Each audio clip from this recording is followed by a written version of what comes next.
Olá, pessoal! Sejam todos muito bem-vindos a mais uma aula aqui de língua portuguesa para vocês que vão fazer a prova do SAEB neste ano. Eu sou o professor Guilherme Norato e juntos vamos discutir sobre língua portuguesa. E na aula de hoje vamos falar sobre pontuação, porque sim, uma das questões aí que cai na prova do SAEB é a respeito da pontuação. Para que serve alguns sinais de pontuação que a gente utiliza nos nossos textos? E para nós começarmos aqui essa nossa revisão e depois resolvermos aqui algumas questões, eu quero trazer para vocês, primeiro deles é a reticências. Esse nome, né, que a gente popularmente fala de 3 pontinhos, né? Esses 3 pontinhos que a gente utiliza aí, ele é uma pontuação que o nome, né, bonitinho, o nome legal aí dele se chama reticências. E a pergunta é, para que serve as reticências, professor? Vamos lá. Primeiro ponto, é importante a gente saber que a reticência, ela pode ser usada aí para diversas situações. A primeira delas é o seguinte: quando eu quero fazer uma interrupção, quando alguém fala e eu quero fazer uma interrupção desta fala, certo? Exemplo, suponhamos que nesse exato momento eu esteja falando e aí alguém pega e quer cortar aquilo que eu estou falando, ou seja, ela quer se intrometer, vamos dizer assim, na minha fala, ela interrompe a minha fala, ela encerra a minha fala e começa a fala dela. Isso a gente faz com o sinal de reticências. Então, o sinal de reticências, um dos usos dele é para indicar que aquela fala ela foi interrompida, certo? Vamos colocar aqui um exemplo. Ó, exemplo. 2 personagens aqui conversando um com o outro. Exemplo. Ele ria de... Aí, reticências para indicar, ó, ele está falando que alguém ria dele, né, ó, que uma pessoa ria do outro, então vamos supor, o Joãozinho falando, né, que o José ria de, aí ele interrompe e fala: desculpe, mas nunca ouvi rindo de você. Então, suponhamos que eu queira dizer o seguinte, que o José vive rindo de mim. Aí eu tô falando, o José, né, poxa vida, o José, ele tá sempre rindo de mim. Aí a pessoa que tá me ouvindo, ela fala assim, ó, desculpa, Guilherme, mas eu nunca vi o José rindo de você. Aí, ou seja, a minha fala ela foi interrompida. Eu estava concluindo uma ideia e ela foi interrompida. Por isso, a gente coloca as reticências, tá bom? Então, a primeira forma de uso das reticências é indicar uma interrupção da fala do personagem. Quando um personagem ele está falando e ele é interrompido. Agora vamos para o segundo uso da reticência. Uma segunda forma de usar a reticência as reticências é quando a gente quer indicar a oportunidade da completude da fala. Como assim? Vamos pegar um exemplo da aula de língua portuguesa. Vocês estão lá na aula de língua portuguesa e a professora ela começa assim, ó, pessoal, essa palavra que vocês estão lendo, ela é um substan... Aí, já repararam que daí é assim, ó, substan, pedindo para completar o restante da frase? Quando eu falo uma frase ou uma palavra e espero que o outro complete a minha fala, a gente também vai usar as reticências. Exemplo, então vamos lá, ó.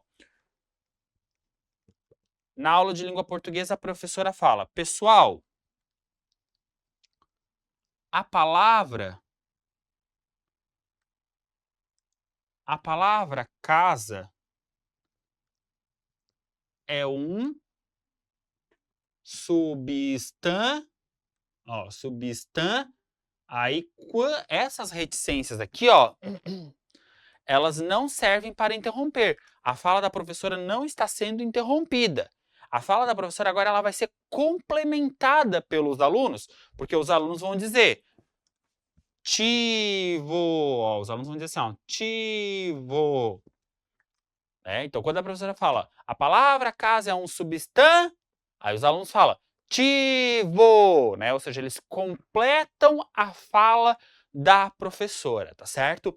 Então, as reticências, ela pode ser usada para indicar uma interrupção de fala, ou seja, alguém está falando e a pessoa vai lá, corta aquela pessoa e o outro começa a falar, ou ela pode ser também utilizada para indicar uma completude da fala.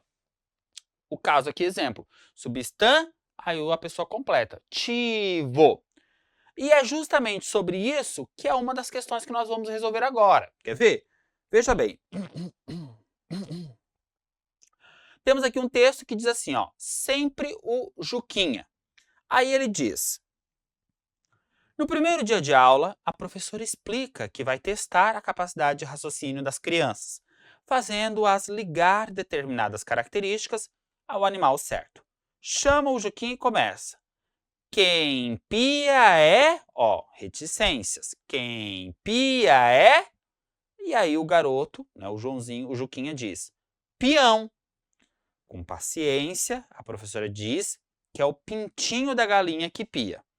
Aí a professora fala, vou lhe dar outra chance, porque esse travessão aqui, né, pessoal, o travessão aqui, ele está indicando o quê? A fala do personagem, né? Então concorda comigo que aquele travessão, ele está ali para dizer o quê? Quem é a fala da professora e quem é a fala do Juquinha, não é verdade? Então, ó, aí nós temos, vou lhe dar outra chance. Quem ladra é... Aí nós temos aqui as reticências de novo. E o Juquinha fala, ladrão. Aí a professora, já irritada, ela explica que é o cachorro, que quem ladra é o cachorro. Aí a professora, travessão, ó, travessão de novo, então quer dizer que a professora está falando para o Juquinha. Seu Juquinha, vou lhe dar a última chance. Quem muda de cor é... reticências, né? De novo, ó. É o... E o Juquinha fala, semáforo, né? Porque o semáforo ele troca de cor. Muito bem, então repare que nesse texto, 3 vezes aparecem as reticências, que a gente acabou de ver, ó. A gente acabou de ver que as reticências, elas podem ser usadas para 2 coisas. A primeira, por uma interrupção de fala, para quando a fala do personagem ela é interrompida, ou então pela complementação da fala, quando a pessoa pede que o outro complete aquilo que ela quer, né? Aquilo que ela quer. Aí, agora eu pergunto para vocês. Lendo aqui a história da professora com o Juquinha. Quando a professora ela está conversando ali com o Juquinha, quem pia é? A professora está querendo que o Juquinha complete a frase ou a professora ela está sendo interrompida pelo Juquinha? Resposta, ela quer que o Juquinha complete a frase. Porque o Juquinha, ele não está interrompendo a professora. O Juquinha, ele está respondendo aquilo que a professora está perguntando a ele, né? Embora as respostas do Juquinha estejam erradas, né? Como a gente acabou de ver aqui que ele, né, ele colocou algumas respostas erradas. Mas essas reticências presentes dentro do texto, elas servem para indicar que a professora esperava que o aluno desse uma resposta para ela. Então, ou seja, a gente tem aqui o uso das reticências com o objetivo de completude da fala. Ou seja, indicar que a professora quer que o Juquinha complete a frase. E com isso, nós vamos então aqui ler a pergunta que caiu no Saeb. Ó. Nos trechos, quem pia é, quem ladra é, quem muda de cor é, o uso das reticências em relação ao aluno reforça a oportunidade de completude da fala, informação sobre extinções de animais, expressão de irritação da professora, falta de resposta dos alunos. Vamos lá. A resposta correta para essa questão é oportunidade de completude da fala. Porque as reticências aqui, ela quer o quê? Que o aluno, a professora quer que o aluno complete a resposta dela. Então, ela quer que diga, quem pia é o pintinho, quem ladra é o cachorro, né? Então, ou seja, ela quer que o Juquinha complete a frase que ela está elaborando. Então, as reticências, elas surgem com esse propósito. Certo? Agora vamos lá. Vamos a mais um outro sinal de pontuação existente na língua portuguesa.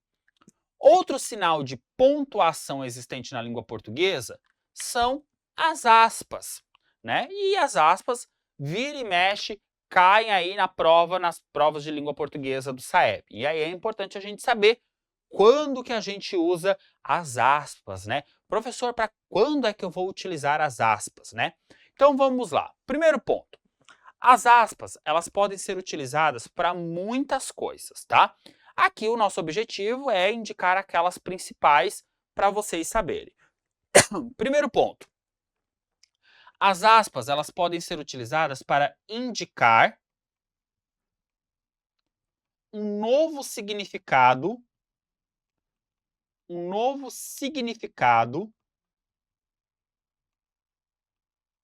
a uma outra palavra.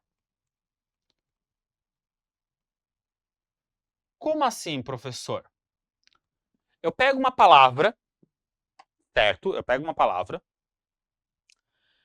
e aí eu quero atribuir um novo significado para essa palavra. Aí eu uso aspas. Exemplos. Exemplo. Suponhamos que eu ganhe um tênis do meu amigo, certo? Só que esse tênis que eu ganhei do meu amigo, ele é um tênis que o meu amigo já usou. Né? O meu amigo já usou o tênis e aí ele fala assim, Guilherme, eu tenho esse tênis, você quer? Aí eu digo, quero. E aí ele me dá esse tênis. Aí eu chego em casa e eu falo assim, ó, ô mãe, eu ganhei um tênis novo. Por que novo? Por que que eu coloquei o novo entre aspas? Porque quando eu digo assim, ó, mãe, ganhei um tênis novo.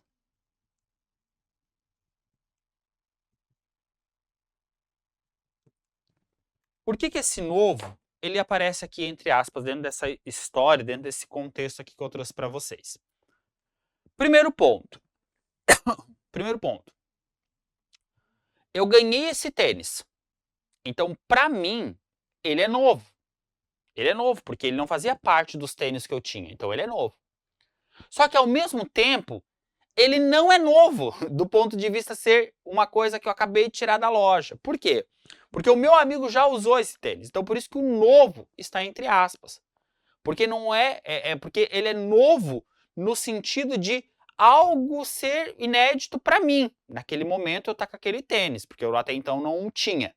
Mas ele não é novo do ponto de vista da sua retirada da loja, né? Porque outra pessoa já usou. Então eu atribuo um novo significado à palavra novo aqui, ó. Então as aspas aqui utilizadas, elas são empregadas para indicar um outro significado a essa expressão, tá bom? Além de indicar as aspas, além de indicar um novo significado, as aspas elas também podem ser utilizadas para indicar nome de livros, nomes de programas de televisão,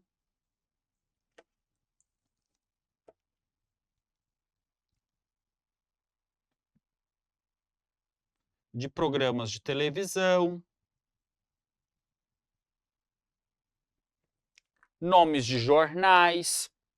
Então, se eu falo assim para vocês, ó, eu estava em casa no último fim de semana e eu li o livro, eu li o livro da Cinderela, por exemplo. Eu li a historinha da Cinderela. Cinderela, ó, exemplo. Li o livro da Cinderela. Ao colocar Cinderela entre aspas, eu estou indicando que o nome do livro se chama Cinderela, certo? Então as aspas elas também podem servir para isso, para indicar o nome de um programa de televisão, o nome de um livro, ok? O que mais? Eu posso usar as aspas para indicar que uma palavra é uma palavra estrangeira. Indicar uma palavra estrangeira.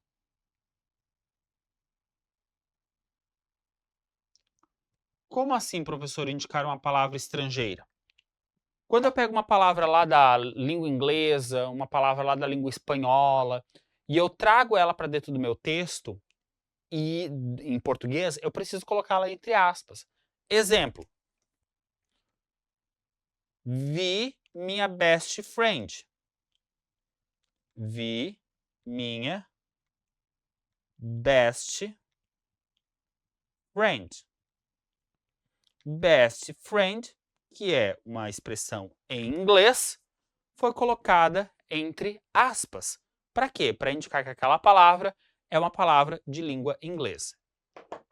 Mas além disso, as aspas, além de gerar um novo significado para uma palavra, indicar o nome de um livro de um programa de televisão, indicar uma palavra estrangeira, as aspas, elas também podem ser utilizadas para indicar a fala de alguém. Ô professor, mas a gente não aprende que para indicar a fala de alguém não tem que ser travessão? Exato. Pode ser também o travessão. O travessão a gente utiliza também para indicar a fala de um personagem. Mas, quando alguém fala, por exemplo, um jornal, o repórter está lá entrevistando uma outra pessoa, entrevistando lá um médico, por exemplo. A fala do médico pode ser transcrita, pode ser digitada, e aí a fala do médico também é colocada entre aspas. Ou seja, a fala de uma outra pessoa também pode ser colocada entre aspas, tá certo? Como assim, professor? Me dá um exemplo. Ele disse. Ele disse. Bom dia a todos. Ao escrevermos a expressão bom dia a todos, entre aspas, a gente está indicando aqui a fala que o personagem fez sobre isso, ok? E agora o que a gente vai fazer? A gente vai pegar todo esse conhecimento sobre as aspas e vamos aplicar dentro de uma questão. Vejam só. Leia atentamente o texto a seguir. Ninguém quer saber de mim. Triste reclama o Joaquim. As minhas noites são chatas. Estou entregue às baratas. No trecho, estou entregue às baratas, entre aspas, né? Tá aqui. Estas aspas foram usadas para quê? A. Indicar a fala de um personagem. B. Apresentar uma palavra estrangeira. C. Atribuir um novo sentido à expressão. Ou D. Indicar um título de um livro. Então vamos lá. Quando a gente lê, né? Na verdade, não é essas aspas aqui que o professor sublinhou. É essa daqui, ó. Essa expressão aqui, ó, entregue às baratas, ó, ela está entre aspas, né? Essa expressão entregue às baratas está entre aspas. A gente viu que as aspas, elas servem para várias coisas. Atribuir um novo sentido a uma palavra, indicar nomes de livros, indicar uma palavra estrangeira, indicar a fala de alguém. Vamos lá. Vamos começar aqui pela letra D. Indica o título de um livro? Entregue às baratas. Seria o título de um livro? Não. Né? Primeiro que para ser título de livro, teria que estar escrito com letra maiúscula. Porque títulos são escritos com letra maiúscula. E entregue às baratas está escrito em letra minúscula. Então não tem como ser. Vamos agora de letra B. Apresentar uma palavra estrangeira. Não, né, gente? Entregue vem do verbo entregar, que faz parte da língua portuguesa. Barata é um nome de um inseto. Então não é uma palavra estrangeira, né? Palavra estrangeira seria se fosse em espanhol, por exemplo, la cucaracha, que seria barata. Ou então que seria bug, né? Indicando inseto em inglês. Ou então uma outra palavra de um outro idioma, né? Então a gente tem aqui indicar a fala de um personagem e atribuir um novo sentido à expressão. Professor, por que que não seria, por que que a resposta correta vai ser letra C? Atribuir um novo sentido à expressão. O gabarito correto vai ser a letra C, atribuir um novo sentido à expressão, porque a expressão entregue às baratas está aqui com um novo sentido. Porque quando eu falo entregue às baratas, eu não estou dizendo que eu fui lá e eu entreguei algo para as baratas. Né? Quando eu digo assim, eu estou aqui entregue às baratas, quer dizer o quê? Que eu estou abandonado, que eu estou lá largado, que eu estou lá sem fazer nada. Então, ou seja, eu atribuí um novo sentido à expressão entregue às baratas. Ou seja, eu não estou indicando que eu fui lá e eu entreguei algo para o inseto barata. Então, ou seja, eu atribuí um novo sentido, um novo significado para a expressão entregue às baratas. Portanto, o gabarito aqui vai ser atribuir um novo sentido. E professor, por que não seria indicar a fala de um personagem? Não é o Joaquim que está falando que ele está entregue às baratas? Sim, de fato, quem está falando que está entregue às baratas é o Joaquim. Mas por que não é uma fala de um personagem? Porque a fala do personagem aqui, ó, ela está sinalizada pelo uso do travessão. O travessão aqui é ele que está indicando a fala do Joaquim, tá certo? E, portanto, o gabarito ali vai ser aquela letra C, atribuir um novo sentido. Beleza? Agora vamos para um terceiro sinal de pontuação aqui para a gente ficar ligadinho, porque também pode cair na prova do SAEB, tá certo?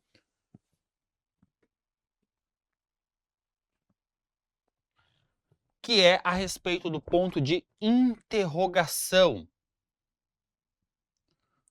Professor, para que a gente usa pontos de interrogação, né? A gente usa pontos de interrogação de duas formas. Eu posso usar o ponto de interrogação para questionar algo que eu não sei, fazer uma pergunta. Eu posso usar o ponto de interrogação para fazer uma pergunta. Exemplo, o que é, por exemplo, Sunday em inglês? O que significa Sunday em inglês? O que significa Wednesday em inglês? Ou o que é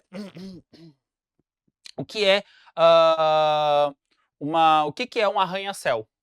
Então, ou seja, eu faço a pergunta questionando, porque eu não sei, então eu quero questionar, eu quero saber o que ela é.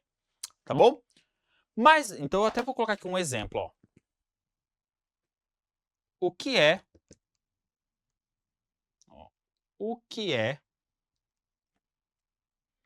amizade para você?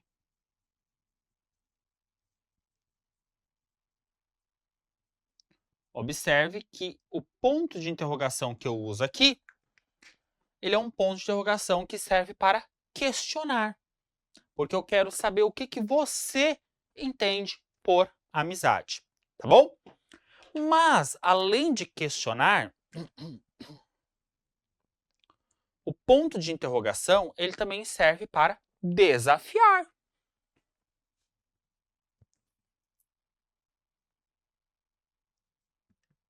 Sério, professor?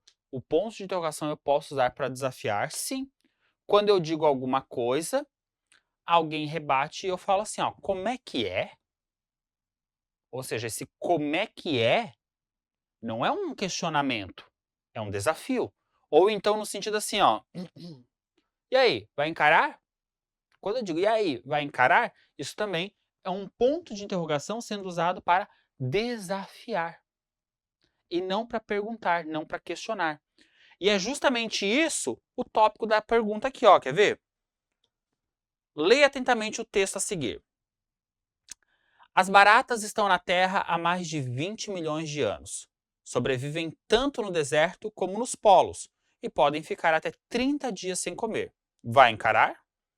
Férias, sol e praia são alguns dos bons motivos para comemorar a chegada do verão e achar que essa é a melhor estação do ano. E realmente seria, se não fosse por um único detalhe: as baratas. Assim como nós, elas também ficam bem animadas com o calor. Aproveitam a aceleração de seus processos bioquímicos para se reproduzirem mais rápido e, claro, para passearem livremente por todos os cômodos de nossas casas. Nessa época do ano, as chances de dar de cara com a visitante indesejada ao acordar durante a noite para beber água ou ir ao banheiro são 3 vezes maiores. Então nós temos aqui um texto informativo que nos apresenta, né, informações referentes à barata, mas observe o ponto de interrogação aqui, ó. As baratas estão na Terra há mais de 20 milhões de anos. Sobrevivem tanto no deserto como nos polos e podem ficar até 30 dias sem comer. Vai encarar? Esse vai encarar aqui, ele vem num sentido de questionamento, de perguntar algo que você não sabe, ou ele vem num sentido de desafio? Ele vem num sentido de desafio. Então, ou seja, quando o autor aqui do texto diz, e aí, vai encarar? Ele está querendo jogar para nós o quê? Um desafio a respeito das baratas. E é justamente essa a pergunta, ó. No trecho, vai encarar? O ponto de interrogação tem qual efeito? Apresentar, avisar, desafiar ou questionar. Aqui é muito comum o aluno achar que a resposta é a letra D, questionar. Porque, de fato, a gente às vezes só pensa que o ponto de interrogação ele só serve para fazer perguntas de dúvidas que se tem. O questionamento é quando a gente tem uma dúvida de algo. E, de fato, a gente pode sim usar o ponto de interrogação para fazer questionamentos. Só que a gente não usa só o ponto de interrogação só para isso. A gente usa o ponto de interrogação também para fazer desafios, que é o que o autor está fazendo aqui no texto quando ele lança essa pergunta para nós. E aí, vai encarar? Tá certo?